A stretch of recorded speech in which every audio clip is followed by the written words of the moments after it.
صحیح مسلم میں یہ حدیث لکھی رہ گئی 246 کہ بندے کے کفر اور ایمان، شرک اور اسلام کے درمیان فرق ہی نماز ہے.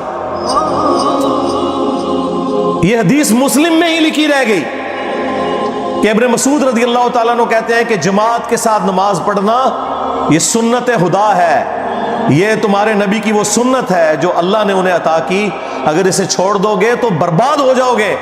رسول اللہ کے زمانے میں اگر کوئی بیمار بھی ہوتا اور 2 بندوں کے سہارے مسجد میں آ کے نماز پڑھ سکتا تو اس کی کوشش ہوتی کہ میں مسجد میں جماعت سے نماز پڑھوں، کہیں مجھے منافق نہ شمار کر لیا جائے. جماعت چھوڑنے پر رسول اللہ کے زمانے میں سمجھا جاتا تھا صلی اللہ علیہ وآلہ وسلم کہ بندہ منافق ہے. صحابہ کرام کو، اہل بیت کو کب معلوم تھا کہ ایسی امت بھی آنے والی ہے جو آپ سے بڑا عشق رسول ہونے کا دعویٰ کرے گی اور نماز ایک نہیں پڑھے گی؟ تو وہ کہتے یار یہ تو بڑا آسان اسلام ہے. تو یہ حدیثیں تو مسلم شریف میں لکھی رہ گئی، پریکٹیکلی کس نے عمل کیا اس کے اوپر؟ یہ حدیث ترمذی میں لکھی رہ گئی کہ ہمارا اور منافقین کا عہد نماز کی بنیاد پہ ہے، جس نے نماز چھوڑی اس نے کفر کیا. یہ صحابہ کرام علیہم رضوان کا فتویٰ ترمذی میں ہی رہ گیا. عبداللہ بن شقیق تابعی کہتے ہیں کہ صحابہ کرام علیہم رضوان تارک الصلاح کے سوا کسی کی تکفیر نہیں کرتے تھے، صرف بے نمازی کو وہ کافر سمجھتے تھے، باقیوں کو وہ تمام غلطیوں کے باوجود مسلمان تصور کرتے تھے. اندازہ کریں، یہ ترمذی میں لکھا رہ گیا جناب. ہاں، ہم جب چیخ کے یہ باتیں بیان کرتے ہیں لوگ کہتے ہیں یار یہ کس قسم کی باتیں کر رہے ہیں، یہ کہاں پہ لکھی ہوئی ہیں؟ سرکار کتابوں میں لکھی ہوئی ہیں. یہی تو ہم آپ سے کہہ رہے ہیں کہ مرنے سے پہلے اے مسلمان کر لے اس پہ غور، کتابوں کا خدا اور ہے، بابوں کا خدا اور. یہ حدیث ابو داؤد میں ہی لکھی رہ گئی کہ بچہ جب 7 سال کا ہو جائے تو اسے نماز کا حکم دو، اور نہ پڑھے 10 سال کی عمر میں اسے سزا بھی دو، اور 10 سال کے بچوں کے بستر بھی الگ کر دو. یہ ابو داؤد میں لکھی رہ گئی حدیث. عمل کس نے کیا؟ یہ حدیث ابن ماجہ میں لکھی رہ گئی کہ نبی علیہ السلام نے فرمایا اے معاذ اللہ کے ساتھ شرک نہ کرنا، خواہ تمہارے ٹکڑے ٹکڑے کر دیے جائیں، تمہیں قتل کر دیا جائے، سولی دے دیا جائے، یا آگ میں زندہ جلا دیا جائے، شرک نہ کرنا. یہ پہلی نصیحت. اسی حدیث میں دوسری نصیحت، نماز نہ چھوڑنا. تمہارا اللہ کے ساتھ عہد نماز کی بنیاد پہ ہے، اگر تم نے نماز چھوڑ دی تو اللہ کا ذمہ اٹھ گیا تم سے. اور تیسری چیز فرمایا شراب نہ پینا، یہ تمام برائیوں کی جڑ ہے. تو یہ حدیثیں تو لکھی رہ گئی سرکار.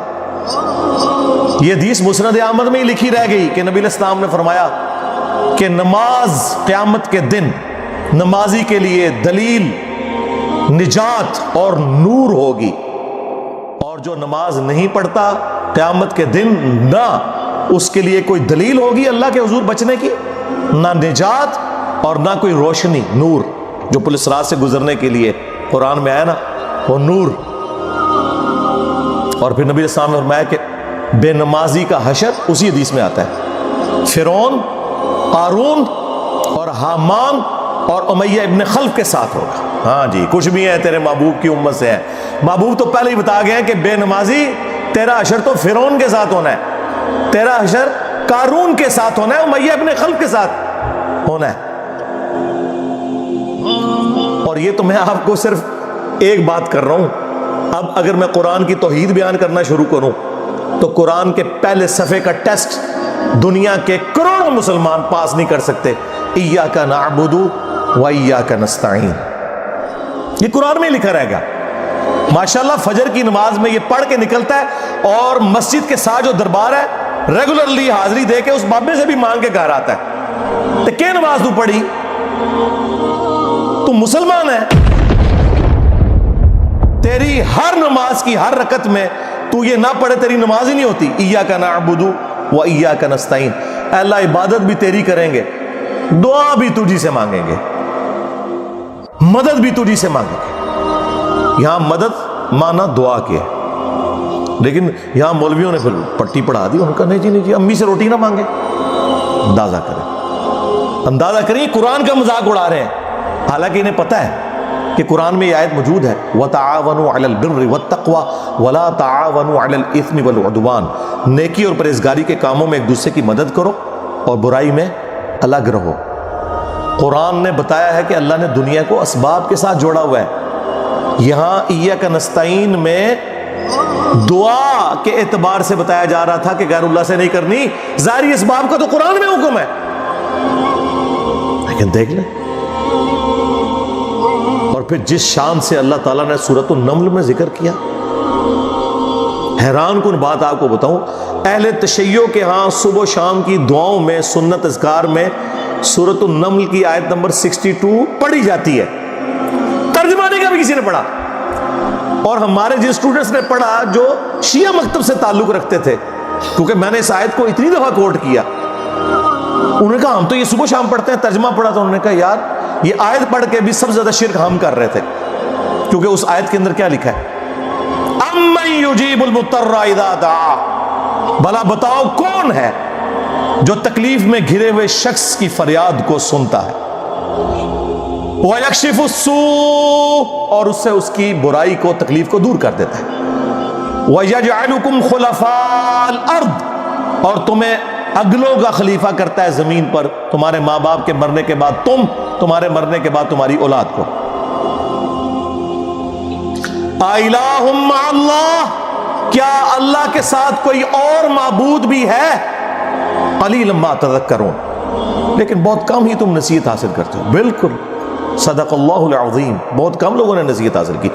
اس آیت میں کلیئر کٹ لکھا ہے کہ جو اللہ کے سوا کسی اور سے دعا کرتا ہے گویا وہ اسے خدا بنائے ہوئے ہے۔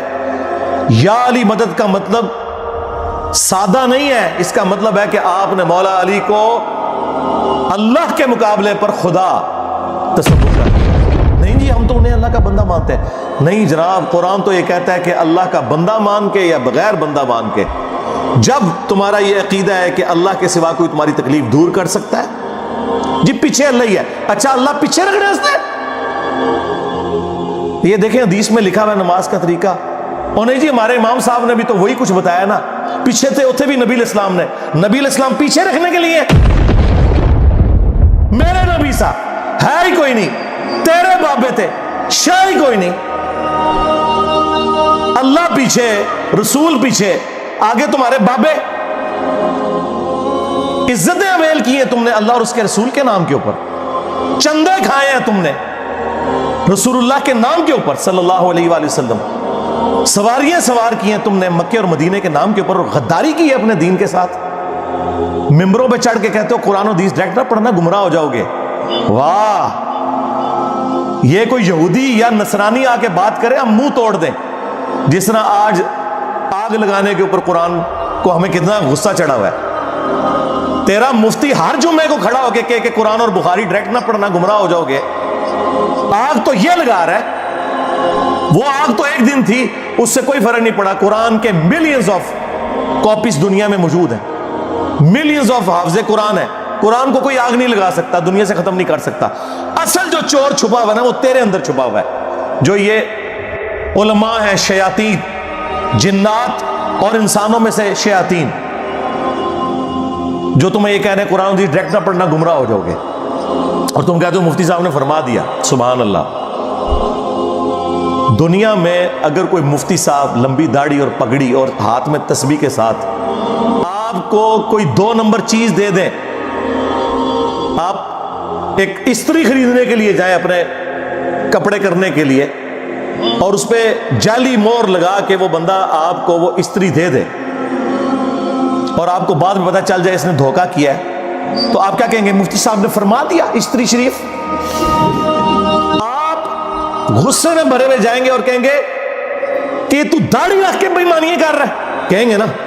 تو یہ داڑھی والے جو مولوی ممبروں پہ چڑھے ہوئے جھوٹ سکھا رہے ہیں آپ کو، ان کو کبھی آپ نے کہا؟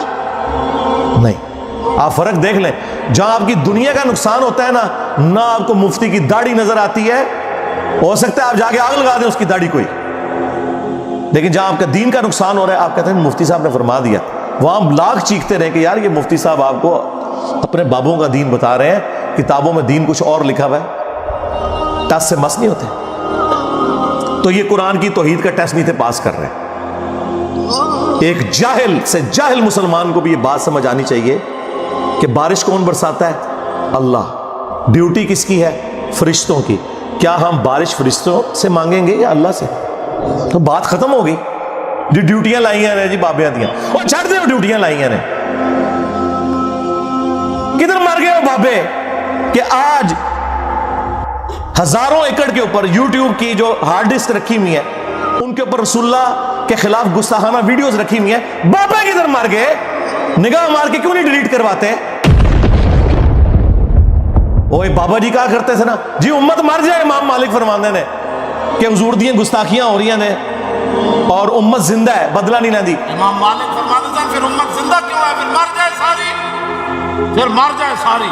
پوری عالم اسلام اس وقت یا تو مر جائے، یا تو مر جائے سارا عالم اسلام، یا پھر حضور کی عزت پر پہ رہ جائے۔ بس دو باتوں میں سے ایک بات ہے، بس یا سارا اکٹھا ہو کے مر جائے یا پھر فرانس کو جواب دے۔ میں نے کہا تھا بابا جی رک جاؤ، صبر کرو، تو آڈے ہوتے کوئی اور شاید اللہ نے چھاڑ دیتی ہے۔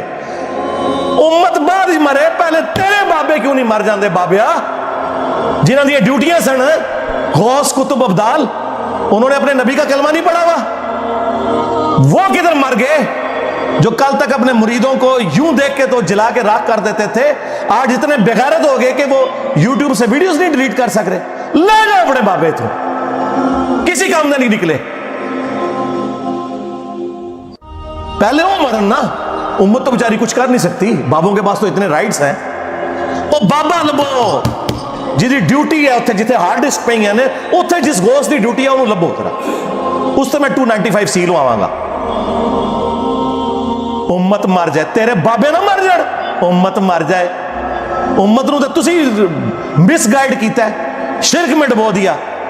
او جی لاہور 1000 سال تو بابا بیٹھے ہے تے پال رہے لوگوں نو، چھڑ دے، آج چندے بند کر دینا گورنمنٹ، کتے پھرن گے دربارہ ہوتے تواڈے، صفائی کرنے والا کوئی نہیں ہوگا، بند کراؤ آج چندے، بابا پال رہے ہیں، تواڈے چندے دے پلدے نے تے تسی کہتے بابا پال رہے ہیں۔ شرم کی کوئی انتہا ہوتی ہے۔ یہ لوگ بات کرتے ہیں کہ قرآن جل گیا تو پورے ملک کے اندر ہنگامے کھڑے کیے ہوئے، قرآن تم لوگوں نے جلایا ہے شرک پھیلا کے۔ ویسے تو کہتے ہو ہم سنی ہیں، سنی وہ ہوگا جو بخاری مسلم کے طریقے کے مطابق جو رسول اللہ کے احادیث نقل ہوئی ہیں صلی اللہ علیہ وآلہ وسلم، رکوع میں جاتے وقت اور رکوع سے اٹھتے وقت رفع الیدین کرے گا، یا سنی وہ ہوگا جو اپنی پبلک کو یہ جھوٹ مشہور کرے گا کہ جی بغلیں بت رکھ کے آندے سن تاں رفع الیدین ہوتا سی۔ واہ واہ، جس شخصیت کے ساتھیوں میں سیدنا عمر، سیدنا حمزہ، سیدنا علی جیسے دلیر اور اللہ کے شیر ہوں، اتنے لوگ بت رکھ کے تے حضور دے پیچھے آگے کھلوندے سر۔ اب گل کرنے لی کرو کوئی، سب کچھ جھوٹ نکلیا تھوڑا۔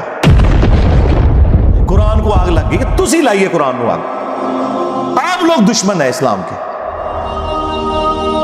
اس سے بڑی کیا دشمنی ہوگی جو لوگوں کو کہتا ہے قرآن و سنت سے جوڑو، اس کو کہتے ہیں جی یہ لوگوں کو گمراہ کر رہا ہے، ہمارے بزرگوں سے ہٹا رہا ہے۔ جی بالکل اعلانیہ میں کہتا ہوں کہ میں آپ کے بزرگوں سے آپ کی پبلک کو ہٹا رہا ہوں، اس لیے نہیں کہ اپنے ساتھ جوڑوں، کیونکہ نہ تو میری کوئی چندہ بک، نہ میرا کوئی مدرسہ، ہاں نہ میری کوئی مسجد، چندے آپ کو دیں، نمازیں آپ کے پیچھے پڑھیں۔ ہم توڑ رہے اس لیے نہیں ہے، آپ کے بزرگ ویسے اس لیے توڑتے تھے کہ کسی سے توڑ کے اپنے ساتھ جوڑیں۔ اصل میں نا انہوں نے یہی جرم کیا، یہ سمجھتے ہیں دوسرے بھی یہی کچھ کرتے ہیں۔ بندہ خود چور ہے نا، دوسرے کو ہی سمجھتا ہے۔ یہ آپ صحیح کہہ رہے ہیں، یہ ایسے ہی ہوتا رہا ہے، لیکن آج جو شخص آپ